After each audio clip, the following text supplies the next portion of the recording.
Hello বন্ধুরা, welcome back to my channel Rima and Prema blog. তোমরা কেমন আছো? আশা করি ভালো আছো, সুস্থ আছো। আমরাও ভালো আছি। মাম্মাম এখন অনেকটাই ভালো আছে। আর আজকে রান্না করব পটল আলু দিয়ে মাছের ঝোল। তা মাছটা ভালো করে ভেজে নিয়েছি।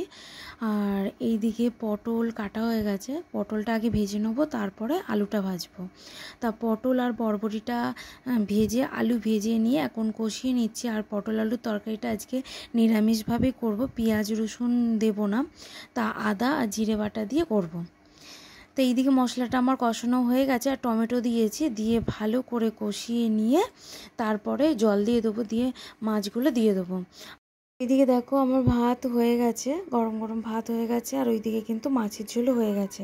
পটল আলুর তরকারি কিন্তু আমিষের দিয়ে নিরামিষটাই বেশি ভালো লাগে, আদা জিরে বাটা দিয়ে। আর এর মধ্যে আবার মাছ পড়েছে আজকে, কিন্তু মাছের ঝোলটা বেশ খেতে ভালো লাগছিল। আর তারপরে করে নিচ্ছি ঢেঁড়স আলু ভাজা। তার জন্য প্রথমে কড়াইতে তেল গরম করে শুকনো লঙ্কা কালো জিরে ফোড়ন দিয়েছি, তারপরে শুকনো লঙ্কা দিয়ে পেঁয়াজটাকে ভালো করে ভেজে নিয়ে তারপর ঢেঁড়স আলু দিয়ে দিয়েছি। এদিকে আমার ঢেঁড়স আলু ভাজা হয়ে গেছে। আর তারপরে তোমাদের দাদা ভাই এই কতগুলো ডিম পেয়েছে, কিসের ডিম জানি না। আর এই জায়গাটায়, এই মিটার ঘরে এই জায়গাটা পরিষ্কার করতে এসে দেখলো যে কতগুলো ডিম রয়েছে। কিসের ডিম বোঝা যাচ্ছে না, টিকটিকির ডিম না কিসের ডিম বোঝা যাচ্ছে না। টিকটিকির ডিম সাধারণত ছোটই হয়, তা বুঝতে পারলাম না। কতক্ষণ গবেষণা তো হলো, তা এটা পাখির ডিম না টিকটিকির ডিম না যাইরই ডিম হোক। তা তারপরে জামা কাপড় ধুয়ে জামা কাপড় মিলতে চলে এসেছি ছাদেতে। আর কালকে তো দেখলে যে কালকে চাদর কেচেছিলাম, আর এই চাদরটা কালকেরই সকালবেলায় পেতেছি। রাত্রিবেলা মামাম খেয়ে দিয়ে উঠে বিছনায় শুয়েছে, রাত্রিবেলা বমি করে দিয়েছিল। তার জন্য কালকে আবার চাদরটা তুলতে হয়েছে, তুলে আবার অন্য চাদর পেতে দিয়েছি। আজকে এই চাদরটা কেচে দিলাম।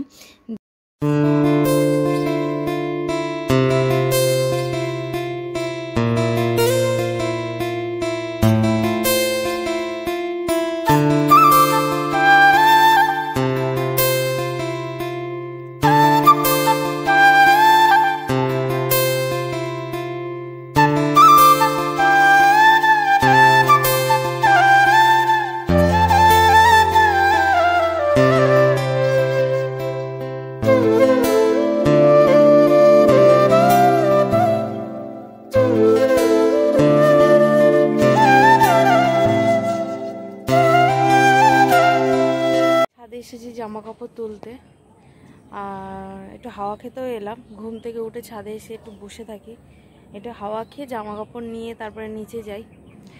তা গাছের পাতা একটুও নড়ছে না, একটুও হাওয়া দিচ্ছে না। তো জামা কাপড়গুলো তুলে নেবো। আর গরমে চুল একদম বেঁধে নিয়েছে। এই গরমের মধ্যে থাকা যাচ্ছে না। ওইদিকে আবার আগুন ধরিয়েছে, পাতাগুলো সব পুড়াচ্ছে, আগুন ধরিয়েছে। এই দেখো,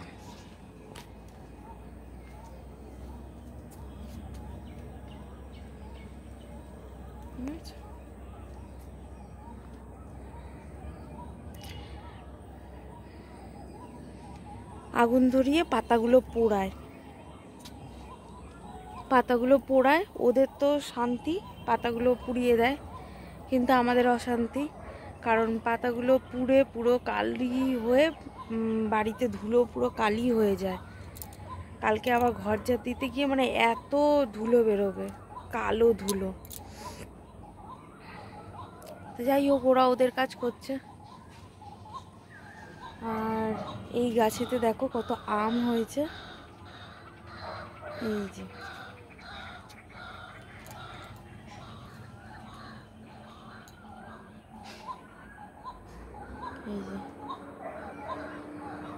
এই গাছে তো অনেক আম হয়, কিন্তু দুঃখের বিষয় মিষ্টি হয় না, টক। এই বাড়ি দিয়ে পাশের বাড়ি দিয়ে আম দেয়, প্রত্যেক বছরই আম দেয়। সেই আম দিয়ে না আচার করা হয়, খাওয়া যায় না, এত টক খাওয়া যায় না, আচার করা হয়। তা এখানে ক্যাম্প খাটটা পাতা ছিল, বাবা কদিন ছাদে ঘুমাচ্ছিল, ক্যাম্প খাটটা পাতা ছিল, এসে একটু ছাদে এসে বসতে পারতাম, বাবা আবার তুলে দিয়েছে। তা নিচে জামা কাপড়গুলো তুলে নিচে যাই, গিয়ে সন্ধ্যা দেব। আর মাম্মামের শরীর আজকে একটু ভালো আছে, সকালবেলা মানে একটু একটু করে খাওয়ানোর চেষ্টা করছি, তাও দুগাল করেই খাচ্ছে, দুগাল করেই খাক। কালকে এমন খাচ্ছিল না, আজকে একটু খাচ্ছে, দুগাল খেয়েছে। আর দুপুরবেলা শুধু ভাত পুরো প্রেসারে সিটি মেরে মানে একদম নরম করে গলিয়ে দিয়েছি, গলিয়ে ভালো করে চটকে মানে চেবাতে যাতে না হয়, মুখে দিলেই চলে যাবে গলাতে। তা মাম্মামকে বলছি, মাম্মাম মুখে তোমাকে দিচ্ছে, তুমি ঘিটে নাও, শুধু তোমাকে চেবাতে হবে না।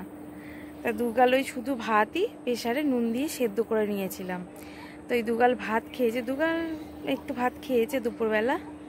আর সন্ধ্যেবেলা দেখি দুধ বিস্কুট খাওয়াবো। তো ছাদে দাঁড়িয়ে লাভ নেই, কারণ যার আশায় এলাম, হাওয়ার আশাতে, একটুখানি হাওয়া খেয়ে নিচে যাবো, তা হাওয়া তো নেই, জামা কাপড় নিয়ে নিচে যাই, চলো। দেখো তো গাছেতে কত আম হয়েছে, তোমাদের কাছ দিয়ে দেখালাম। এই গাছেতে প্রচুর আম হয়, এই যে কত আম ভর্তি রয়েছে। তো এইদিকে রাত্রিরে রান্না বসাতে চলে এসেছি, আর আজকে রাত্রিরে রান্না করব ছোলার ডাল। অনেক দিন খাওয়া হয়নি ছোলার ডাল, তা ভাবলাম যে ছোলার ডাল আজকে বসাই। তা প্রেশার কুকারেই একবারে কষিয়ে প্রেশার কুকারেই বসিয়ে দেবো, আর করব রুটি। তো এইদিকে রুটি আর ছোলার ডাল হয়ে গেছে। তা চলো তাহলে আজকের ব্লগটা এখানেই শেষ করছি, আবার তোমাদের সাথে দেখা হচ্ছে আবার একটা নতুন ব্লগে। ততক্ষণ তোমরা সুস্থ থেকো, ভালো থেকো, গুড নাইট, টাটা।